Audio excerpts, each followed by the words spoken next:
Hare Krishna, over the year I've gotten requests on how to put on a dhoti. And if you already know, well, you might learn something from this. Alright, so take the dhoti out, and you want to measure the back pleat so that it just touches the floor on the left side, alright? And then we roll our dhoti, okay? Because it's easier than tying the knot. Alright, so now we're gonna fold our back pleats, and I'll show you how to do it with the front ones. But the important lesson to learn here is that we should have our back pleats thin, like 3 or 4 fingers.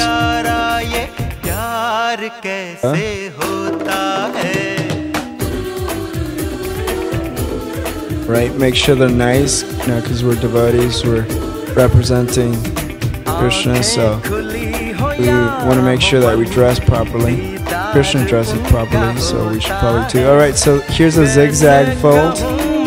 Take it between your index and middle finger on the front, and on the back between your thumb and ring finger, alright? And then you just fold it like this in a zigzag manner. Alright. Okay, now when you tuck it in, pick your dhoti a little bit so that you get this little wrinkle area on the right. Okay, now I like to pick up the pleats because otherwise, you know, when the wind comes around, then you're going to be showing your legs to everyone. Plus, it looks nice. And then, we get that zigzag in the bottom. Looks nice, you know? Okay, so here we got some shorts for when it's raining or it's muddy or you have to work. Maybe you're in a park run. Okay, so you can either tuck it into the top or like this, you just tie the knots. Have it. Right, here's another way to put on the dhoti. Just fold it a little extra, and then from both sides, take it and tuck it in, you see? But this is more like a permanent version. Alright, here's another dhoti style. This is what some brahmanas in South India wear. So you fold it in half, and then I like to keep 2 borders. Right? Now, the jamai style, which means you're getting married, is that you put the back plate over.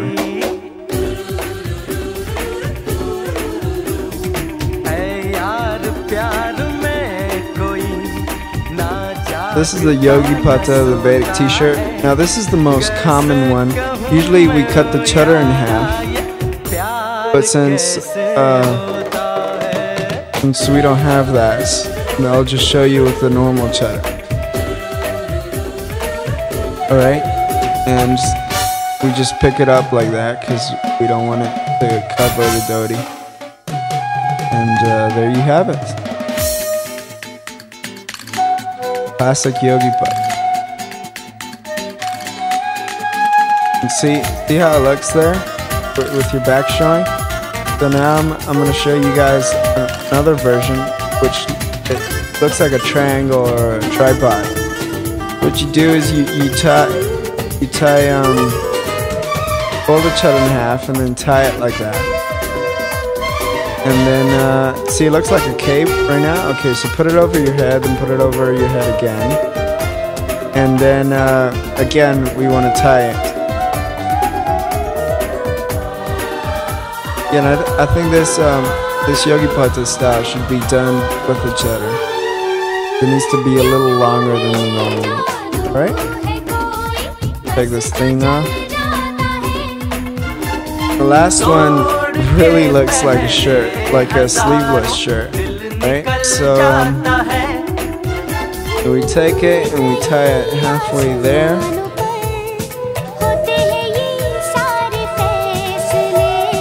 Do the same on the other side.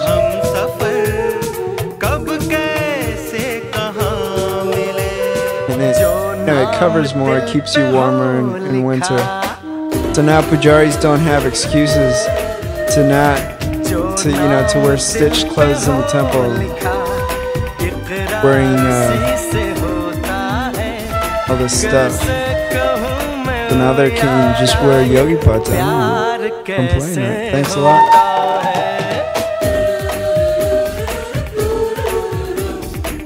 The belt piece. Alright, so here's a way of putting a belt piece with the dhoti.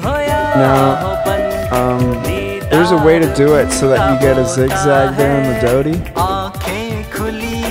Keep it like that. Okay, here's the classic belt piece, the one we always use in Gurkha. Tuck it in the back, and then you kind of get like this triangle thing in the front, and it just looks nice. See, you can put your bead bag in there, really practical. Your phone or your iPod, iPhone, put in there, and I've even seen books. Alright, Chadar styles.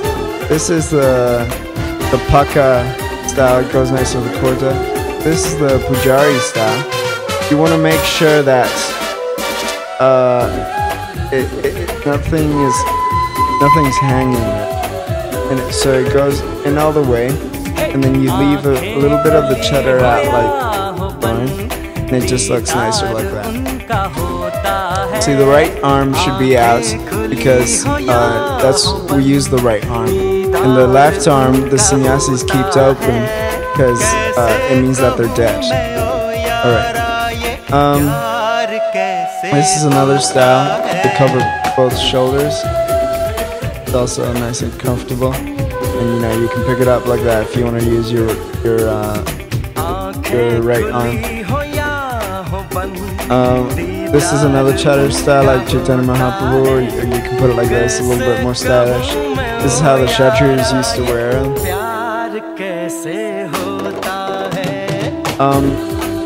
This is a nice way to keep warm in winter. To put both the cotton Chadar and the woolen Chadar together. And it also looks really nice because then the cotton part sticks out, see? And then you can also put it the other way. See, there's no problem. If you put your Chadar like this, it's not going to fall off. You can cover your head, whatever. Nice. Okay? And this is the Sankaracharya style. It kind of look like a Mataji, but it's alright. Alright. So, this is the hat piece, the smata. So it was a square, and then we fold it into a triangle, and then we put it on our head. We put a little fold there, and then just tie it in the back, you see? But it kind of hangs out. So what Bhaktivedanta Purnamarj folds it even smaller. And ties it in this way, you don't get the stuff hanging back. That's what I tend to. Right, the bunny ears. This is what you see the Brahmanas in South India wearing, and the Gurkha boys. We also use it in Mayapur for all the festivals. Usually we use a Harinam Chadar, but this is nice, and you get that nice decoration there. And Krishna likes it. That's the most important thing.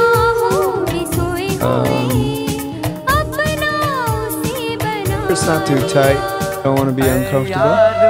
There you go. You can use it for yagyas, abhisheks, festivals. Alright.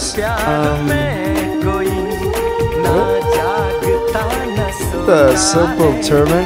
Usually you need a really long feather to do a nice one. But if it's hot outside and you just want to put it